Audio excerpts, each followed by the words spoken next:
बिस्मिल्लाहिर्रहमानिर्रहीम नहमदुहु व नसल्ली अला रसूलिल करीम अम्मा बाद फ़अऊज़ु बिल्लाहि मिनश्शैतानिर रजीम बिस्मिल्लाहिर्रहमानिर्रहीम। मैं इंशाअल्लाह ताला आपके सामने आज मुख्तसरन बात भी करूँगा और आपको जो आज वजीफ़ा बताऊँगा जिस्म के हवाले से, जिसके जिस्म में दर्द हो, तकलीफ़ हो तो उसको क्या करना चाहिए।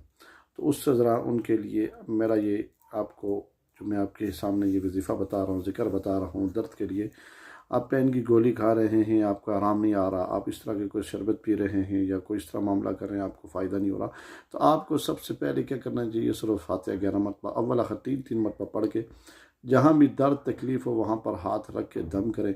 इंशाअल्लाह तसव्वुर में रख के करेंगे 2 3 4 मरतबा तो आपको फ़ायदा होगा। इंशाअल्लाह आपके पढ़ने से आपको फ़ायदा होगा। जहाँ पूरे जिस्म के अंदर जहाँ भी कहीं दर्द हो या आप पढ़ सकते हैं, इंशाअल्लाह पढ़ें तो आपको फ़ायदा होगा।